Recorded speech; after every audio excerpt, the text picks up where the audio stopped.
Good morning, ladies and gentlemen. Thank you for joining us today for our digital identity webinar. Special thanks to the speakers and also ForgeRock for sponsoring this webinar. Now, digital identity is the cornerstone of today's digital society. It enables access to digital services for the right person and it keeps bad actors at bay. This is especially important in the financial services industry where hard-earned money is involved.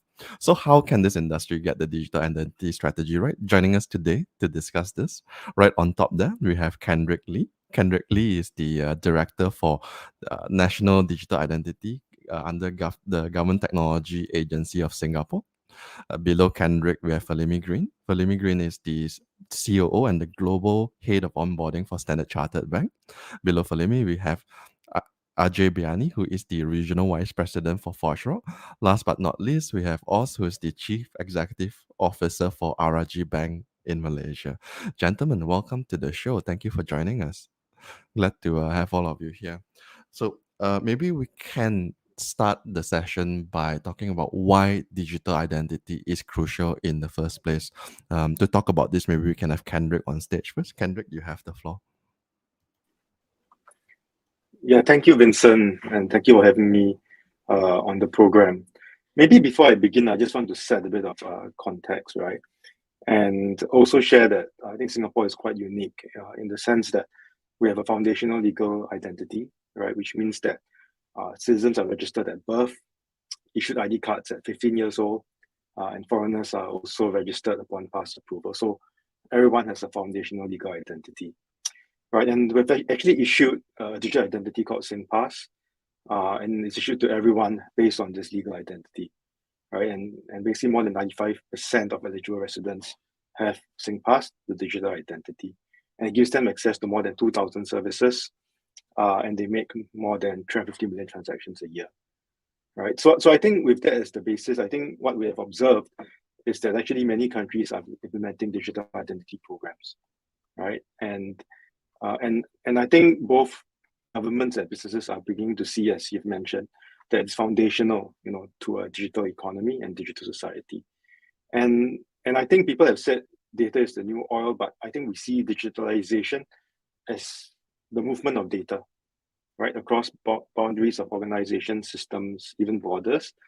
But what is important, as you've highlighted earlier, was that it's important to identify, who's the subject, and also ensure that the subject is able to give consent, right? And essentially, digital identity is a key infrastructure in the digital era, just as ports, roads, airports have been foundational, right, in the physical world, right? And I think it's with that perspective that we find that it's important that this digital infrastructure exists, right, and somebody needs to build it.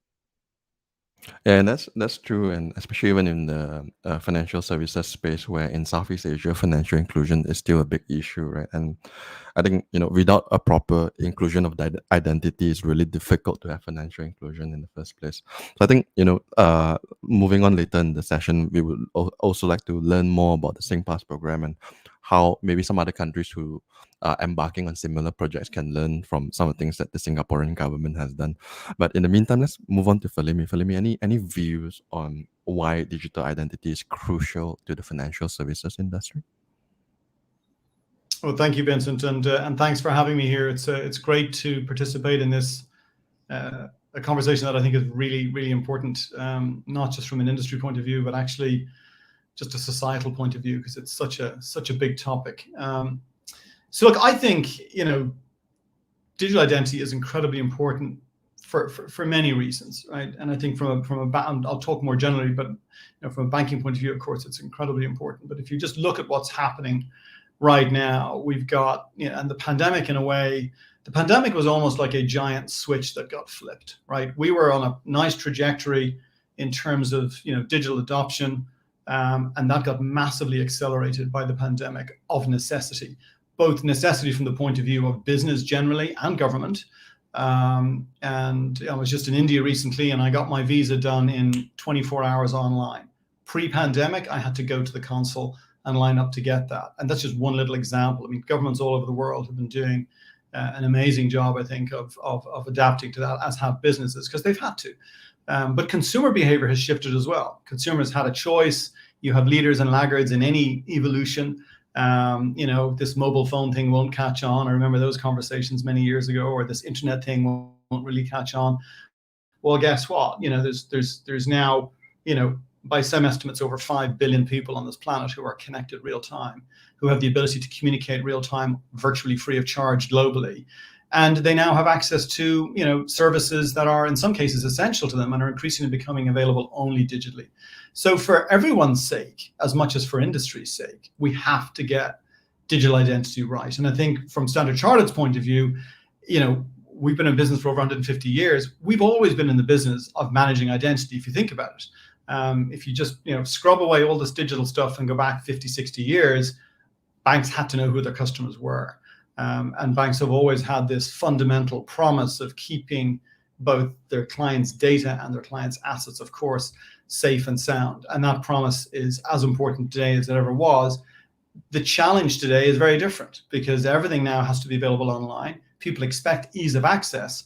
And the challenge for us and for other industries is how do you create that ease of access digitally, but at the same time, make sure that it remains safe and sound. And that's a very interesting line that we all have to walk. So I think for all those reasons, it's incredibly important. And I think in particular, in the last couple of years with the pandemic, I think it's become a thing in the minds of consumers, which is good. I think consumers are much more aware today of the importance of preserving their digital identity than they were, 2-3 years ago. And of course, you brought up India, and India is certainly one of the key examples of why digital identity is important and how it contributed to society, particularly with the Aadhaar project, right? So some important points you brought up over there as well. Thanks, Felimy. Let's move on to Ajay. Ajay, anything to add to why digital identity is crucial for society, crucial for the financial services industry and whatnot? Yeah, thanks for having us here, Vincent. Pleased to be participating with such a light panel. We've been working with likes of GovTechs and Standard Chartered and some of the other major institutions in the world, right, managing about 3 billion identities. So why digital identity is very, very crucial. I think we are probably in a very good position to have a viewpoint on that as company. To start with, right, we are going to live in a hybrid world for the foreseeable future, right? Few things will be done online, few things will be done when we go back to offices, right? So this week itself we have invited back our employees to work from office for a day or two. So we will have employees coming to the office. Similarly, some consumers will go back to doing things from premises versus doing most of the things online. Why it is very, very important from a business perspective is if you get it right, online digital identity of the end customer, your business booms. We have very good examples. If you look at Mox Bank from Standard Chartered in Hong Kong, a great success story. They have inherited digital identity from day zero, when they started building the bank. I remember talking to Denise, right, who used to be the CEO of Mox Bank. He started having human journeys discussed on day one of the bank rather than working about products and what we're going to offer. He started with what the humans would want of Hong Kong, very crowded market. You look at likes of BDPN in Indonesia, right? Genius. An opportunity where they have been able to serve the unbanked and underbanked in Indonesian market, which again is heavy population, highly underserved from a perspective from microfinancing, etc. But they took mobile only approach to serve that category which was not getting the loans, right? Because their credit history was not available. But they got the digital identity as the building block first. How to onboard the customer in record time, how to make the offering available, while obviously managing the risk associated, right? They took a digital identity approach, hence their business is booming, right? BDPN Genius is a case study for everybody when it comes to microfinance in Indonesia. Mox Bank is a case study to any and every virtual bank that would want to be successful, how to go about their business. And the common theme there is digital identity. And hence it's very, very crucial from a business perspective. Security perspective also plays a significant role. We have seen, breaches. We have seen, banks, FSI institution, governments, struggling because of the customer's credentials or customer's identity being breached or being exposed, right, by means of data breaches. Perspective, it's more of a face-saving act, in my opinion. Now it's no more optional; it has to be done properly. Otherwise, you can be exposed, right? So both perspective need digital identity as a building block, and hence it's very, very crucial for everybody.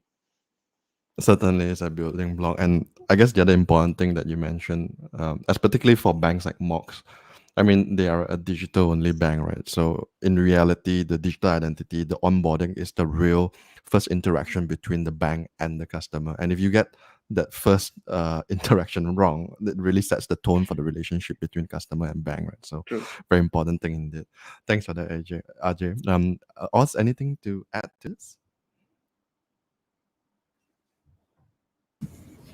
Well, good morning, everybody who's Good watching, morning, and obviously to the panelists. It's great to be part of this. Look, I think that when you look at financial institutions, and this has been touched on just a little earlier by the panelists, the support of society needs to be linked directly to the purpose of an organization. And as you start to speak about organizational purpose, whether in financial institutions or not, we see that alignment happening in terms of supporting society, increasingly in the environment as well, but we certainly see that want to connect with people. So then people say, well, what the hell has that got to do with digital identity and technology? Actually, it's got a lot to do with it.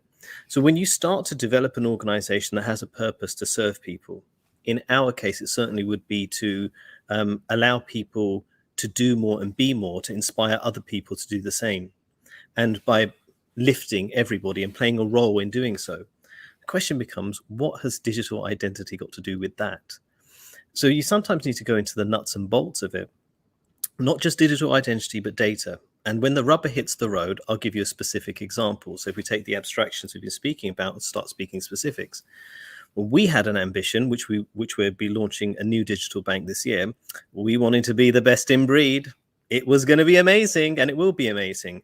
But we had to start to parameterize what amazing looks like. We started out saying that, first of all, it's got to be really easy for someone to open an account. We're then going to talk about how we're going to help them be more and do more, of course, but let them open an account. Let's start with that. So we said, look, the first thing is we've got to do it in the lowest number of clicks. That's really important. But when we started to look at what that meant from a global perspective, because we've got a global view, we're an international bank, one of the largest in the world, we turned around and said, we're going to get to the best in class in Malaysia. And do you know what that is, by the way, in Malaysia? In Malaysia, that's about, like for like, it's about 30 plus clicks. When we went to our colleagues in KSA, they were materially underwhelmed because theirs is in less than 10. And when we try to understand why that was the case, it's simply because they can pull APIs from central data sources to make that happen. So when you can't do that, you have to find a way to work around it. And when you find a way to work around it, you start excluding people. The national agenda on not just digital identity, but data is so incredibly important in terms of not just inclusion, but also financial prosperity. And these things go together. Financial prosperity goes in supporting and pulling more and more people up within an economy. And people will say, well, how does that happen exactly? As a bold statement. I'll give you the specific financial services example, which is if we had access to data and access to digital identities as one, but also data around supporting that. Because digital identity could be some basic information, but in the case of Saudi Arabia, it's broader than that, employment information and so on and so forth. We lower the cost to be able to do business and therefore lower potentially how much it costs to do business for other people to take financings or whatever that might be. When you look at the level of indebtedness, household indebtedness in Malaysia, that's actually incredibly important. There's a systemic issue around indebtedness. Okay, sure, that needs to be worked through. But a way of helping that is the monthly payments. So this actually all does link, but I'm sure we're going to dive into some of these areas. So I'll probably just stop there in terms of opening comments. Certainly, but you did bring up a good point about the number of clicks it takes to open an account, and I think digital identity is central to reducing that click if you have a central infrastructure and whatnot. Which is why, as a Malaysian, I'm also hopeful that when the government says they're going to launch the digital identity infrastructure by 2025, that they would actually realize those plans. But that remains to be seen, and that's something that I'm sure you and I both will pay close attention to as well.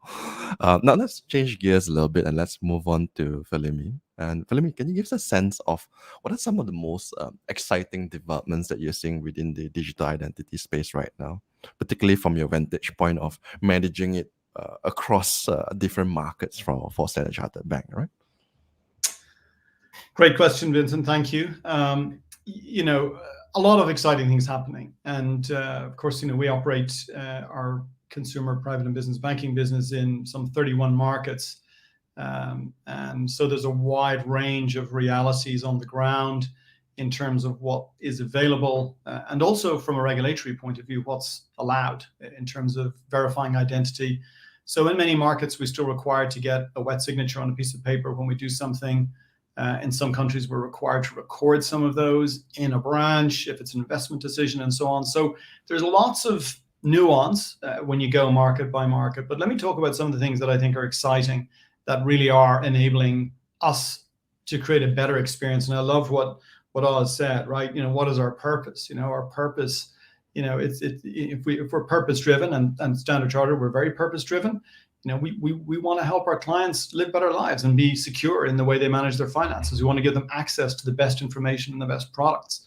And accessibility and inclusion is an incredibly important, you know, objective for us. And digitization offers great potential for all financial services companies to become more available because that need for physicality goes away. A couple of things. The trend of national identity, digital identity, is fantastic. And, you know, I really want to tip my hat to Singapore, and it's great that Kendrick is on with us. I mean, I've been living in Singapore for 14 years, so I've seen it. I remember when the discussion white papers came out, you know, several years ago. And I know Malaysia's on that journey now. Many other countries that I've done business in, Vietnam and so on, everyone's looking at this. I don't think there's a government that's not looking at it. Singapore happens to be further down the road than others, and we can see the benefit of that. We can open an account in Singapore in minutes. If people give us permission, we can verify their identity using SingPass, using MyInfo. If they give us permission, they can also share through MyInfo information about their income if they want to take out a loan. So, you know, it's a win-win for the client and for the bank, and it's a win-win for society because you know, by having this bedrock of digital identity managed by the government, you make it very hard for people to defraud and to, you know, to fake an identity. India, you know, an amazing story in terms of what they've done with Aadhaar. I mean, the world's largest, you know, national biometric identity scheme. And that's been incredibly enabling in terms of doing business at scale in that country. You know, those are two examples. On the other side, the technology that's available to us, and it's great that we got ForgeRock on, who are a very important partner for us. But there are many different technologies now that we can use from, you know, if we're trying to onboard a customer digitally, remotely, where just by using the camera on their phone and taking a photograph from 3 different angles of their driver's license, their national identity document, their passport, we can, with a very high degree of certainty, verify that that is an authentic document. And we can actually match the photo on that document to the photo that we see live on the screen. So we can do what was required of us before to physically meet the client and look at them and look at the document. We can do that digitally. Again, a win-win for the client and for us. And then there are many other technologies behind the scenes that help us intervene and prevent fraud, because using big data, using pattern recognition, we can determine with a fair degree of accuracy whether the person interacting with us really is our client or perhaps is an imposter. And of course, with all of this digitalization, the threats have gone up as well. And I'm sure we're going to talk about those in further questions. So I won't steal anyone's thunder there, but those are a few thoughts, Vincent. Thanks, Felimy. And I think, you know, to your point, Aadhaar, again, it is truly an ambitious and amazing project. I understand that, you know, the cost of KYC from about $5 for banks has gone down to 70 cents per customer. So it's quite an amazing thing. I mean, of course, not only is it more cost efficient for the industry, of course, you know, the social and financial benefits for society at large. That was a pretty amazing project. Thanks for that, Felimy. Let's move on to Kendrick. And you know, from your vantage point, with the government, the GovTech Singapore, I'm sure you have a lot of interesting observations about where digital identity is. What are some things that excite you the most, Kendrick? Yeah, so I think I just want to build on, you know, some of the points that both Oz and Felimy had made earlier, which is essentially, how do you do this at scale, right? Because if you do it, say, bank by bank, for example, then I think some of the challenges, you know, be it around risk, fear, and exclusion, have been highlighted, right?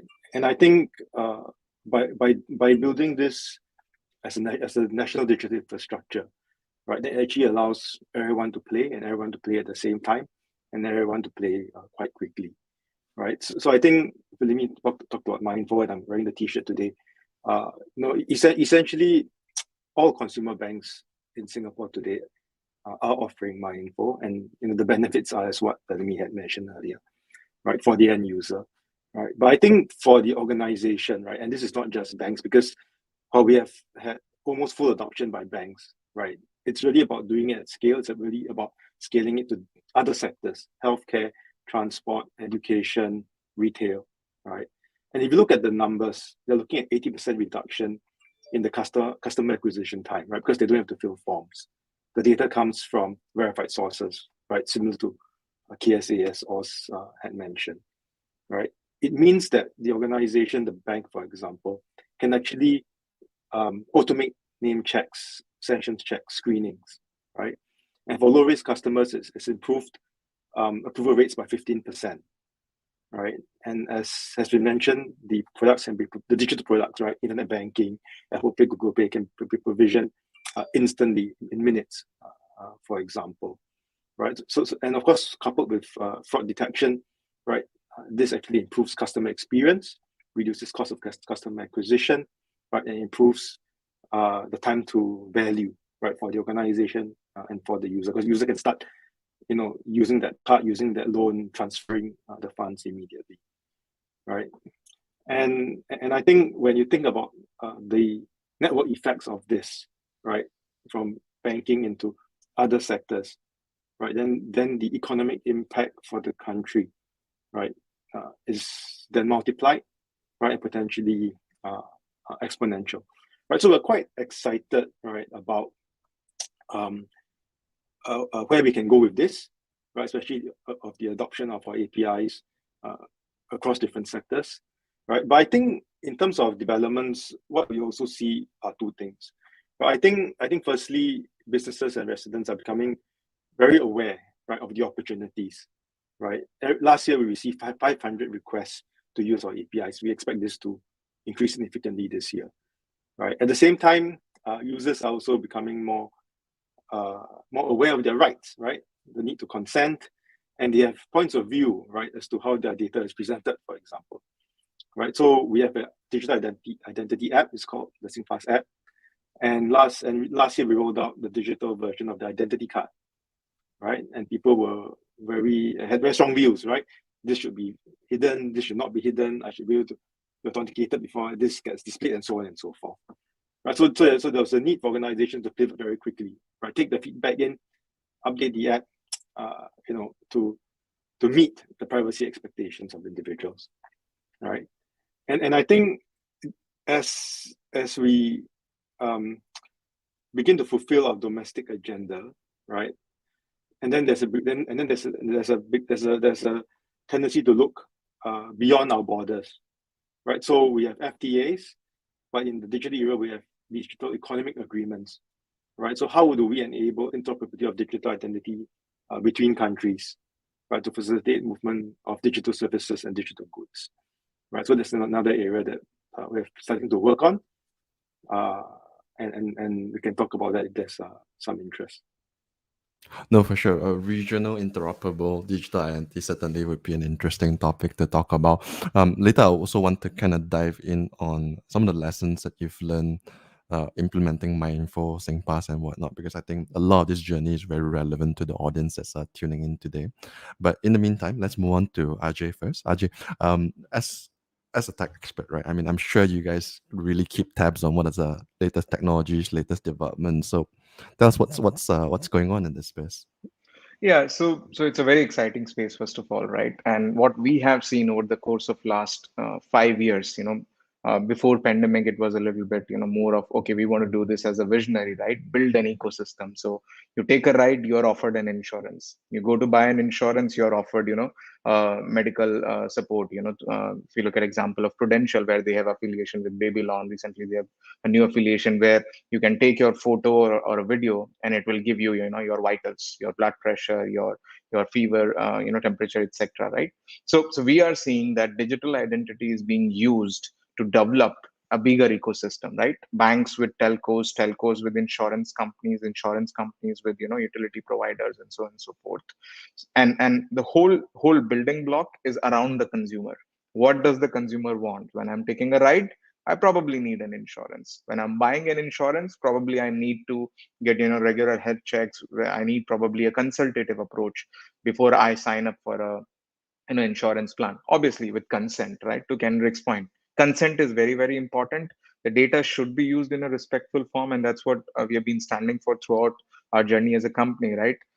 No data without the consent of the end consumer, right? We have to follow standards, we have to follow and abide by the laws, while definitely using the data for the good of the end customer and end consumer, right? So whether it is national digital identity frameworks like SingPass and NDI, whether it is a banking ecosystem or insurance ecosystem that has got a lot of consumer base and have they've enabled their digital identity and their digital profiles, I think the biggest excitement that I get is around the ecosystem play that is coming to see now in the market, and how it is really benefiting the end customers.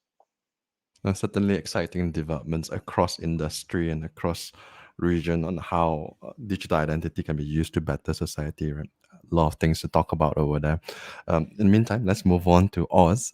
Oz, what are your views on some of the things that excite you in terms of the development of the digital identity space right now? Yeah, so I think that people have touched on, and I think these are three really important themes. Kendrick and Ajay have touched on these, which are not just digital identity, the movement of data, and the consent management. And these actually are things that need to be managed from a regulatory point of view as well. In order to allow that cross-jurisdictionally, then obviously that's kind of, again, needs to have some common framework, and a very exciting thing if it was to get done. You have institutions that are, present in multiple jurisdictions across ASEAN, such as Standard Chartered and so on and so forth. That, it'd be an interesting, it'll be interesting. Now, what are these three things capable of doing if you do have digital identity? That's ease of access, that's being able to do kind of checks on people, because we talk about convenience, but we also have to talk about safety and security. Why do we need to talk that? Let's make it human again for a moment. Where do most of the deposits come from? Typically from a bank, it tends to be from the retail business. Who are those people? Well, they're your brothers and your sisters, your friends, your relatives. They're the person walking down the street.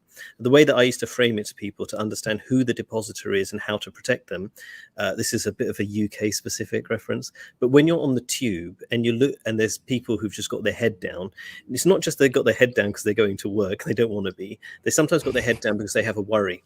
And how often do you think that worry is a financial worry?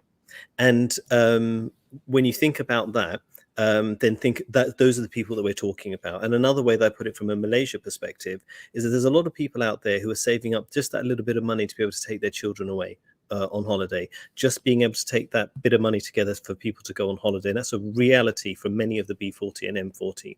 So we have to make sure that we protect our depositors. And a method of doing that, linking this back to this theme that's coming out that we're speaking on, which is digital identity, data, and consent. Well, actually, if our databases were better, it would be easier to prevent fraud, for example. In Malaysia, we'll use an example. There's great technology providers out there, and we're working with some of the best in the world. They're only as good as the data they can get access to and the data sets. And Malaysia's not the best with IC information to check on things. So do you know how many Muhammads and Noors there are in Malaysia? And Vincents, you add Vincent and put the common name Tan next to it, well, you got quite a few. So this area of making it easy for people to be in the system and also safe goes hand in hand across these three areas of digital identity, data, and consent. Once you are able to fix that, and for example, there's good regulation that, if worked with kind of GDPR and so on and so forth, in the passing of information, is a good example is PSD2 from the UK or Europe, which is around open banking, specifically payment initiation and account information aggregation. But if you are to extend that beyond its natural kind of what it is pretty a basic utility, you are able to go into areas such as embedded finance.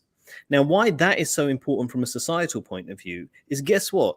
And I'm a banker saying this, some of the best financial services solutions are not put together by banks or insurance companies. There are particular boutique houses that address those situations where you can bring them in natively into your customer base and allow to live your purpose of your organization. And guess what? No one's going to beat us on financing and deposits and some of the other stuff we do. Sure, no way. But there are things that other people can get access to that maybe a financial institution can't, but they are trusted for the purpose that we discussed around depositors and so on and so forth. Then we're able to serve people not just better, but we've got people with great ideas in an ecosystem who have come out with a great solution that will die a death unless they get access to customers. And I think that that's also an important part. And it comes back to this idea, aided by digital identity, I agree, but particularly around data and consent management.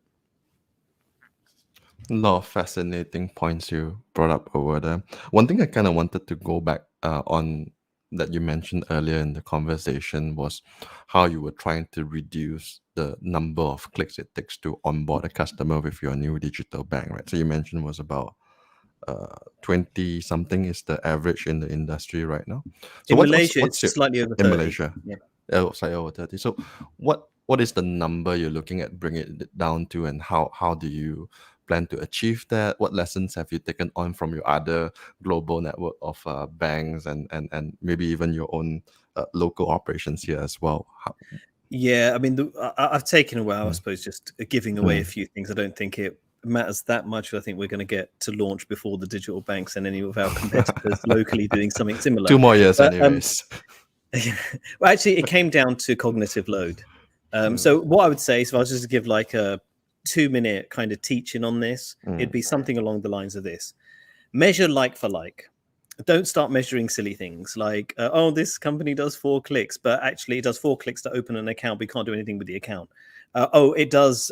You can open an account in 15 clicks, but actually they don't hold a general ledger. So if you talk about a banking regulated entity with a general ledger that once it's open, you can transact as you would expect to transact. That firstly, and that, you never have to meet anybody. Baseline that, point number one. After that, look at cognitive load. Don't get obsessed with clicks. Because the moment you do that, you're going to try and you'll do silly things like make a long scroll page. So you don't have that extra click to go to another page. I'd say manage cognitive load. So that's what we're going to do. I mean, ours will be, once it's done and launched publicly, will be straight through in terms of opening an account, never have to meet somebody if you've got all the right documents, and similarly with financing. But it's really focused on cognitive load. To reduce that cognitive load, to maintain that engagement, we come back to a slightly parroted point around central databases, helping people do that. People want to engage with financial services, but less than they want to engage with social media and TikTok and Instagram. So if you have X amount of time, we should try and maximize that conversation around how to help rather than administrative. So I hope that kind of answers the question. No, thanks. That's a good overview of what you guys are. But some good points there as well. Thanks for the ask. Let's move on to Felimy. Earlier you mentioned how in different regions that you work with, there are different regulations, different challenges. Can you walk us through some of the complexities you face when you manage digital identities across geographies with different regulations, different stages of developments, as you mentioned? Thanks, Vincent. Yeah, I think we do. We certainly have a perspective that's, I think, somewhat unique in that we do business in so many markets. And our desire is to make the very best of our products and services available to as many of our customers as possible, regardless of where they live, work, and play. So we see that digital reality every day from, as far afield as Ivory Coast or, Pakistan to Singapore, Hong Kong, India, and so on. And of course, every country is at a unique stage in its digital evolution and also in its economic development. We operate in a lot of emerging markets, and we also operate in some very mature and sophisticated markets. So, we're having to adjust for all of those. So if you look at, for example, physical presence, we still have quite a few branches, hundreds, in fact. And, we're not unique in that. Even in highly developed markets, in the UK, around Europe, in the US, physical branches for banking are still very much a thing, and they haven't gone away completely, and nor will they overnight. Business is always going to be in a hybrid mode. So that hybridity, if you will, is a reality for us, and we adjust to every market. We try to leverage to the greatest extent possible a common approach and common technology. We work very hard in terms of the customer experience. You heard Oz talking about cognitive load. Put simply, we don't want to overwhelm our customers with questions, with information. We never want to ask them the same question twice. I think that's a bit of a cardinal sin, to be honest, in terms of digital generally. If you already know something about me, then don't ask me again unless you're required to by law. So we, for the most part, have a very common platform. We have a very rich, feature-rich mobile banking experience and online banking experience, which is highly standardized across all the geographies. But that last mile around authentication, around identity verification, we, as a bank, we have to adjust to what the reality is in that country. And sometimes that means working with local vendors who are better, say, for example, at recognizing the local national identity card or the local driving license. And sometimes one solution doesn't fit every need. And so we have to adjust to that. Equally on regulation, if we're required to get a physical signature, then we will try to fit that into the journey at the most optimal point for both the customer and for the bank. So we can do everything digitally. We may even deliver a credit card, and at the moment the card is delivered by a courier, the person signs, and we capture the signature at that point in the journey. So always about coming back to thinking about how do we make it convenient, at the same time, how do we keep it compliant and safe? That's very interesting. And especially since you are the global head, you get an overview of what each country is like, and then you can kind of learn lessons from other countries who've already implemented similar things at different stages, right? So pretty interesting stuff. Thanks for that, Felimy. Let's move on to Kendrick. And Kendrick, earlier you mentioned about some work that's being done within the regional ID space. Can you give us more detail on that, Kendrick?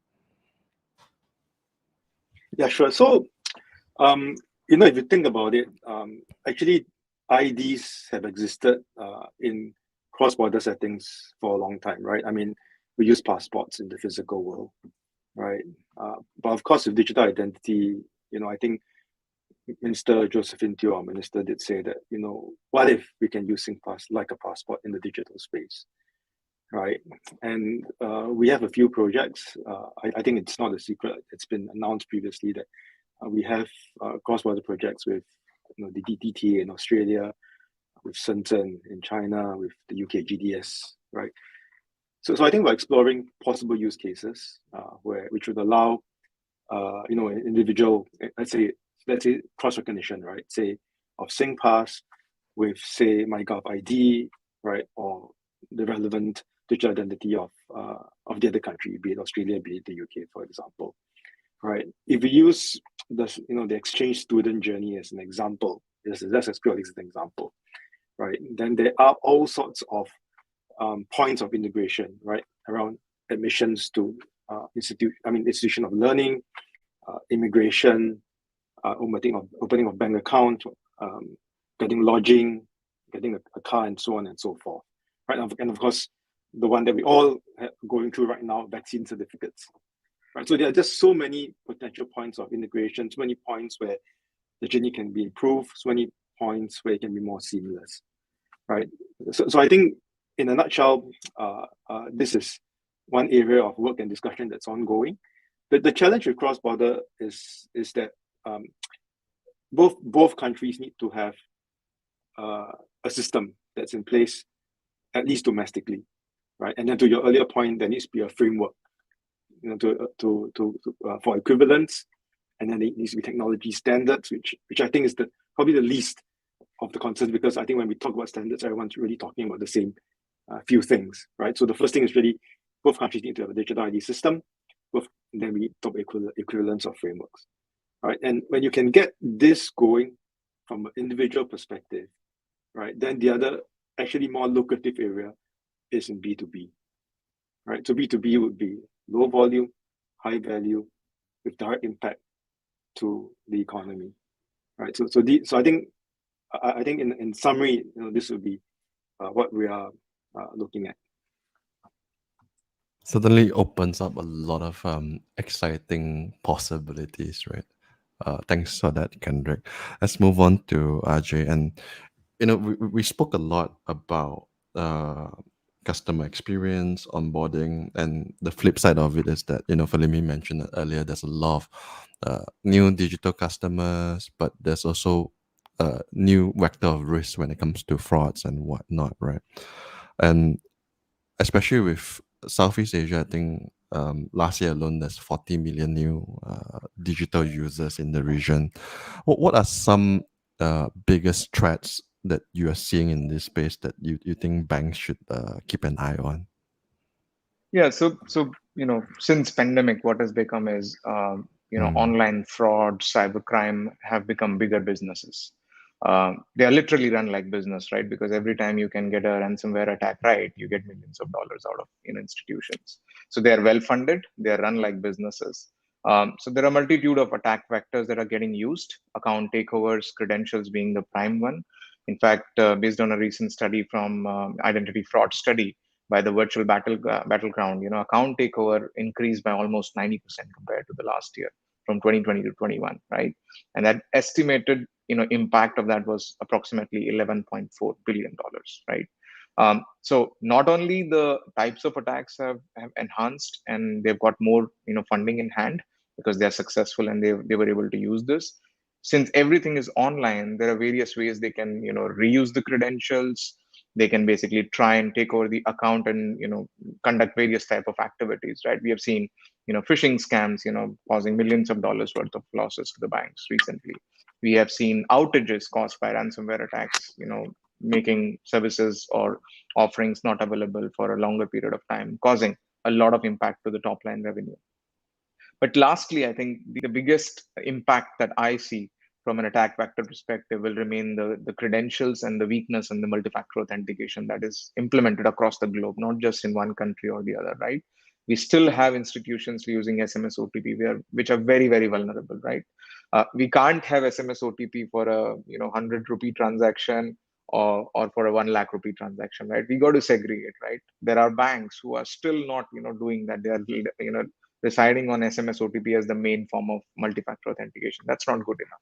That needs to change. And attackers are getting very smart. First they get the credentials, and then from there they attack the MFA side of the things, which is very easy if it's SMS OTP, right?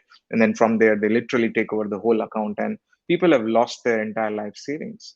And that is becoming a very basic one, but yet the most prominent form of attack that we are seeing in the last few quarters. And a curious follow-up is this, right? Because I think it's a well-established fact that all this OTP kind of method is not, it's both outdated and also insecure as well. But why do so many banks still refuse to swap out from using this particular form of authentication?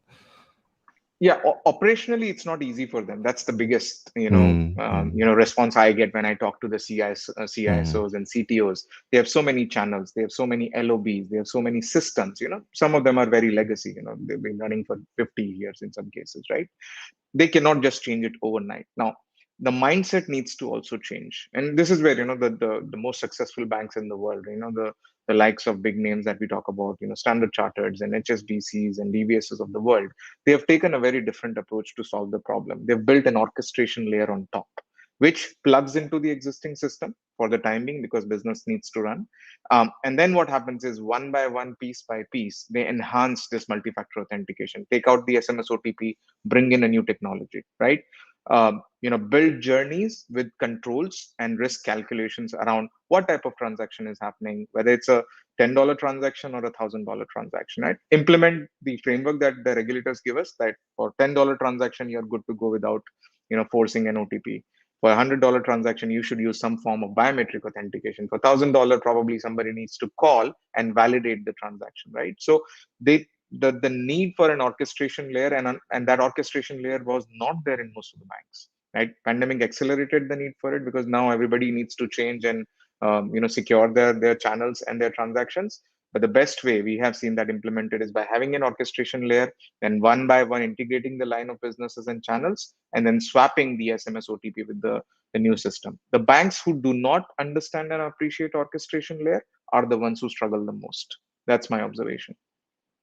Thanks for that, Ajay. Especially important now, particularly in Malaysia and Singapore. I'm seeing a lot of increase in phishing, fraud, and it's very, very unfortunate. Thanks for that, Ajay. Moving on to Oz.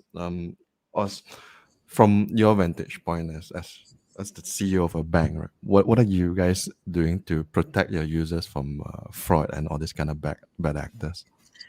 Yeah, so it's really interesting that there's just Ajay had mentioned what the large banks and effectively incumbent banks are doing. So I have the benefit of kind of having both.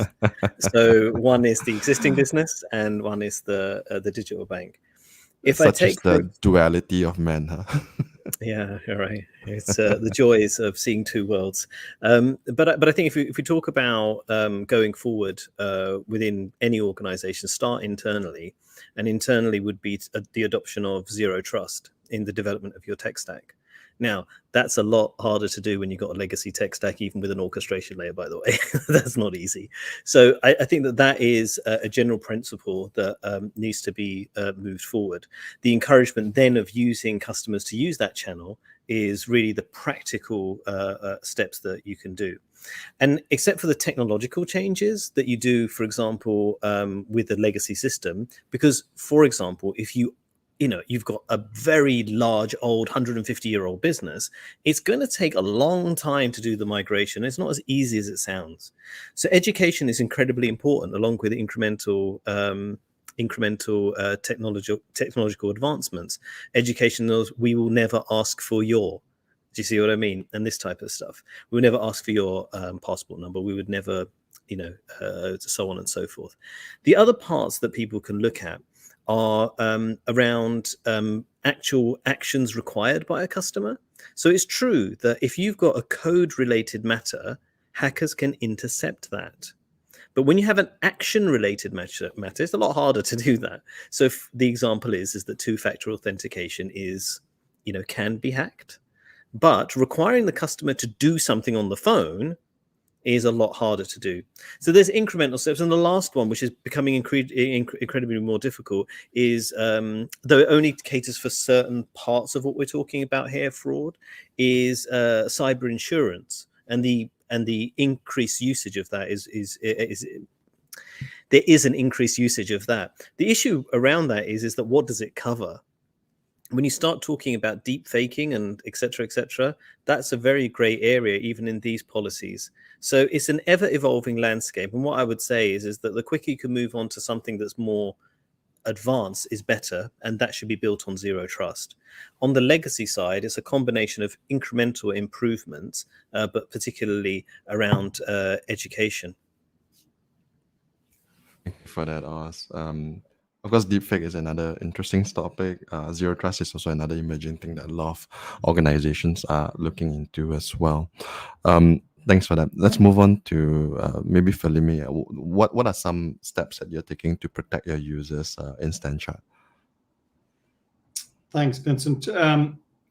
There's a lot of aspects to this, and we continually invest in technology. Some of it's visible, some of it's not visible. I think that the one thing that I can say is that we, both the Standard Chartered and I think as an industry, we cannot afford to be complacent, and nor are we. While we have very good outcomes in general, it is a constantly evolving set of threats that we face and that our customers face, and we have to stay current with that. And that's why even having conversations like this is so important. So we are constantly reviewing and stepping up the degree to which we communicate to our clients, because that's an incredibly important link in the chain. It can be a weakest link in the chain. It can be the strongest link in the chain. So to the extent possible, we want to continue educating our customers by sharing stories, by reminding them the do's and don'ts. That definitely helps. It helps a lot. I think that combined with continuously reinforcing with our staff what these patterns are like and when to notice them. And we've had some very good outcomes where a combination of the client being a little bit suspicious and staff being suspicious together actually stop something from happening. And one of the things that we've seen, and in a way the pandemic in a very sad way really magnified these types of crimes, is the so-called authorized push payment, where the customer has been persuaded on a phone call or maybe a series of communications, email plus a phone call, to make a payment in good faith, ostensibly to protect themselves from fraud, or to satisfy some fictitious police inquiry. The number and range and the sophistication of the plots that criminals weave to persuade customers, sometimes in a state of panic, to make a payment is really extraordinary. And it surprises me even still how pretty sophisticated consumers who are clearly digitally savvy, not necessarily elderly and vulnerable, fall prey to these crimes. So I think we all have a duty to keep reinforcing the message that last hurdle very often will be the client themselves. And if we can plant seeds there that make them just a little bit more suspicious the next time they get a phone call like that, that could potentially save them a lot of pain. I think the other thing that we're getting better at is using data. If you transact with us right now and you're doing something that's familiar, you're paying a bill that you've always paid, we should treat that, and we do treat that very differently than if you're doing something that's different from your previous behavior, and different from what we would consider to be normal. And that's using the data that you've shared with us in your behavior to protect you. And this notion of behavioral identity is incredibly important. It applied back in the old days when banking was analog, because your bank manager knew you, right? They knew you when you walked in the door. They would recognize maybe the jacket that you wore. They'd recognize the person that was with you, or your dog, or whatever it might be, when you knew. And it's how do we know our customers as well as we did then, now in this new digital era? Digital gives us a lot of possibilities, and so we have to leverage them. And how do we leverage them in a way that is respectful and with consent from our clients, where they understand the benefit of us doing that? And how do we walk that line between creating too much friction if we make it too hard for people to access services, in which case we create different risks. They start writing passwords down, or static pins down, and keeping it easy. And it's I think it's going to continue to evolve. I think if we mix the technology properly with the continued education, both of our staff and our customers, I think we can continue to stay ahead of this. But for one thing's for sure, it's going to keep evolving, and we have to keep moving with that evolving threat. No, for sure. Like, not just the industry, but the users also need to keep up for this evolving threat, right? And I think banks need to kind of balance warning users and also navigating the whole optics of that as well. Thanks for that, Felimy. Kendrick, anything to add? I mean, at the end of the day, GovTech, you guys do have a big treasure trove of data over there. So I'm sure you do a lot to try to protect this very important data. Do you want to walk us through some of the things that you guys do? Yeah, so I think most of the points have been covered in one form or another by the other panelists. But if can I just summarize, I'll just say that there are three things which I think are important, right? I think the first is user education. I think Oz talked about that, right? We will never do X, we'll never do Y, we'll never do Z. I think people need to be aware. I think if you come from a country where the per capita GDP, per capita income is higher than the average in the region, you'll always be a target. Right, so that is important for citizens, to be aware themselves and be vigilant themselves. I think that will never go away, right? It's the same reason why you don't walk down a dark alley at night, right? The second one is around multi-factor authentication, and I think, to add to Ajay's point, why do some organizations continue to use SMS OTP? It's simply because they don't have another factor, right? So I think as a IAM operator, it's important to be able to provide enough factors, right, to satisfy not only NIST, AAL, IAL, right, but to say, look, if I am not comfortable with who you say you are, what other factors can I throw at you? Not only to satisfy the 3 levels, but to be reasonably sure, right, that that you are who you say you are, with enough range of credentials, right? And actually, that I think will be one challenge that many organizations face if they do it themselves, right? And I think from a SainPass perspective, I think we have had the benefit of not only being able to issue username, passwords, SMS, OTP, token-based OTP, face verification, right? Each factor has its own strengths and weaknesses, but how do you use them together, right? And the only way you can use them together is if you have a proper fraud detection and analytics running behind, right? So you know whether the user is coming on a new device, to Oz's point, whether he's behaving differently, right? Whether it's coming from a different location, and so on and so forth, right? So at what point do you inform the user? At what point do you challenge the user? At what point do you deny the user altogether and make him come to you through a out-of-band channel for verification, as an example, right? So I think digitalization has created opportunities for businesses and the individual. Anywhere where there's opportunity, there will be criminals, right? Cybersecurity and cybercrime are different. Cybercrime has to be managed differently as well, together with law enforcement, right?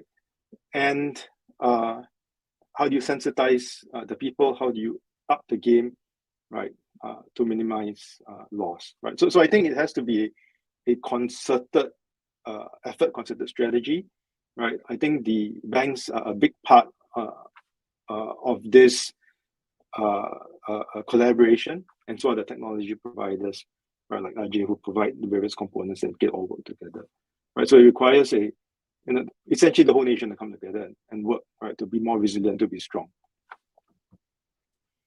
Thanks for that, Kendrick. And earlier, I think Oz also brought up a little bit about deepfake technologies, right? And we've seen how much it advanced, and it's really quite scary how lifelike they can be. I wonder if any of the panelists have any views on what are the potential implications of this, or is this any threat to biometrics technology that's being used to authenticate users at the moment? Ajay, your mic is, let's go ahead. I can go for that. Living and breathing those questions day in, day out, I can safely, add some value there. See, obviously, deepfakes are real. And we have seen, some institutions really, get impacted by those deepfake attacks. So there's no question about the validity, whether they are real or not. Are they getting advanced? Absolutely, yes. But see, at the same time, the technology is also getting advanced, right? So we have Trust Network, which is our extension to our specialized partners for biometric, for KYC, for anti-money laundering, etc. Right? We have seen they've also upped their game. So what we are doing as a company is basically opening up that Trust Network to more partners. And every quarter, pretty much, we onboard 15 to 20 new technology providers. This is likes of Dayons and Jumios and OnFidos of the world, right? Companies who are very good at analyzing the behavior, combining various elements over a continuous period of journey, right? To Oz's point, right? Zero trust is a continuous journey, right? You cannot be just authentication and then authorization. It has to be a continuous validation, contextual validation of what's going on, right? And deepfakes are one part of that. So it's getting advanced. What we are doing as our part is opening up the Trust Network to more and more partners, and we invite more to join us. And then we are offering that as a pluggable, decomposable architecture to whoever who wants to use this stack, right? So you can plug in new technologies to take care of the new advanced deepfake attacks, as well as you can take out the old one if it's not meeting your standards and your requirements, right? And from time to time, that has been saving a lot of institutions being able to plug and plug out, right? And that's what we are trying to do and make it as simple and as standards-based for companies to adopt. That is our approach to, stay ahead of the fake attacks per se. It's encouraging to see competitors work together to protect users. They're not necessarily competitors, right? It's collaboration. We are good at some things and they are good at certain things. And we expect that very respectfully and invite them to work with us. Certainly. Now, we are running short on time. So before we move on to closing thoughts, does anyone else from the panel want to share some input on the subject of deepfakes? Otherwise, let's move on to closing thoughts. Ajay, since we have you on the floor, why don't you share with us some parting wisdoms and closing thoughts for the audience today? First of all, thank you again, to allow us to share our perspective. our knowledge, our learnings by working with so many large organizations across the globe. Obviously, digital identity is very important. We live and breathe digital identity. I've been in identity space for the last 17 years. That's been what I know, and that's what I can do actually. So it's very, very important to come back and contribute back, right? So for me, it was very great to hear it from Oz, how they're building a new bank while being a big incumbent bank, right? It was great to hear from Felimy how he's basically seeing globally digital identity playing a significant role for the bank in terms of enhancing customer experience. But at the same time, what role national identity plays, right, from Kendrick's perspective, and how it can make it easy. Singapore is a world-class example for any government, any country to adopt from a framework perspective, right? So I'm really proud that I was part of this panel. There's obviously a lot of need of collaboration, and I'm open to do that as a company representative. But we look forward to working more closely with institutions here. Thanks for that, Ajay. And also, what are your closing thoughts for us today? Well, firstly, I've learned a lot, so thank you to the panelists, and I hope that that's been the same for the audience as well.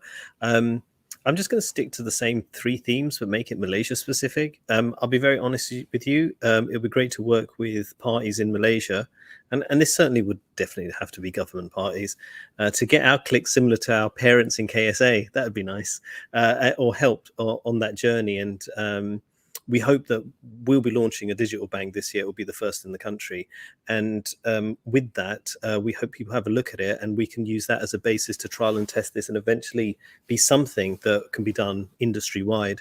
Then there was the point on data. And similarly, around what's the best pieces of data that we could start collating centrally or have access to data set providers in order to just make things easier and better. And the third one is on the consent management, and particularly using consent management aligned with open banking and open finance to deliver an ecosystem of embedded finance that allows people to just have access to more and more specific things, a higher degree of hyper-personalizations to help them to be more and inspire others to do the same. So that's that's my feedback. And just a thanks to Philip Tan earlier for the comment, which I mentioned. I greatly appreciate it. Thanks for that, Oz. And I do look forward to attending your launch this year when you guys launch your digital bank. Moving on to Kendrick, what are your closing thoughts for us today? Yeah, so I'm really happy to be here today and make the acquaintance of both Vincent and Oz, to reconnect with Ajay, because he's been one of the very early partners we've had on the SingPass and Mindful journey, right? And also with Felimy, because Stanchart has also been one of the pioneering banks in the use of digital identity in Singapore, especially with Sachit and Norman's team, right? So very happy to really reconnect with everyone. It would have been great if it was face to face and not over a computer. I think to the closing thoughts, and given this is a regional platform, I would say that I think we invite anyone with ideas. Earlier I talked about cross-border. So if you have any ideas around how digital identity might work across border between Singapore and the place that you are, very happy to connect with you and hear your ideas. We connect over LinkedIn or something, and we can have a chat about what those possibilities might be. Right. So very excited about where digital identity will take us as human beings, as an international community. Thanks for that, Kendrick. I appreciate your thoughts. Felimy, your closing thoughts for us? Well, first of all, thank you, Vincent, and great to participate in this conversation. Thank you to Kendrick and Oz and Ajay as well for just a great discussion. I think the first is, this is an incredibly important discussion, and just having this discussion is, I think we need to continue having these discussions, because as we've discussed, there's a consumer awareness element to this. There's also an industry awareness element to this. And I think the more that we discuss, the more we learn from each other, and the more we can move forward I think the shared agenda and intention of inclusion and accessibility balanced by safety and soundness. It's important, and we talked earlier about financial inclusion, and I think digital has been tremendous in terms of driving access to financial services for many people who were erstwhile unbanked. There are still today, the World Bank estimates, over 1 billion people in the world who have no form of identity. And there are another 3 or so billion who have a form of identity that's not yet recognized digitally. So we're still very much the beginning of the journey. I think we've come to a good place. The pandemic has obviously, it's affected a lot of people's lives. It's been painful, but one of the dividends from that has been the pace of change, which has been positive. And McKinsey estimate that by some estimates, we're several years ahead now in terms of digital adoption, both by consumers and by service companies. Think of every little cafe and restaurant that every hawker stall, they're all online now. Their menus are online. You can order from them. You can access them. Accessibility has massively increased, and that's a positive thing. I think we need to leverage that to share this important message, and I think we just need to continue to evolve to meet the needs of our customers and our society at large. Thank you, Felimy. And on that note, this is a good place to end the session. I'd like to thank everybody for taking the time to join us and listen to our very interesting discussions and views from our panelists. And thank you, and have a good day, everybody.